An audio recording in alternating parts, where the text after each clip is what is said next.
Mesdames et messieurs, bonjour. Je voudrais remercier les membres du jury et les distingués invités car je suis honorée d'être ici aujourd'hui pour vous présenter un bien qui est le livre en papier.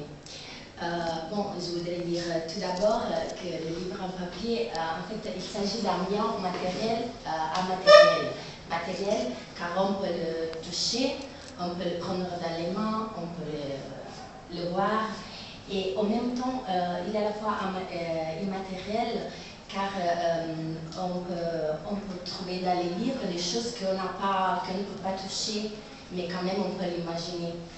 Et je pense surtout que le livre, c'est la liaison entre l'homme et le monde. En concernant les critères, j'ai choisi 3 critères en particulier qui sont les troisièmes. Donc, le livre est témoignage des événements passés, des us et des coutumes des civilisations et des cadres historiques depuis toujours. Et en fait, les témoignages apportés par les livres depuis le temps. Après, j'ai choisi le critère 12, valeur en voie de disparition. Bon, avant tout, je voulais dire qu'avec les livres, on peut étudier, on peut connaître des autres cultures, des autres choses, mais on peut en même temps voir l'évolution. Par exemple, ici je suis sûre qu'il y aura des linguistes, donc grâce au livre, on peut étudier l'évolution d'une langue pendant le temps. Et après, comme je vous disais avant, le livre c'est un bien en voie de disparition à cause du livre numérique.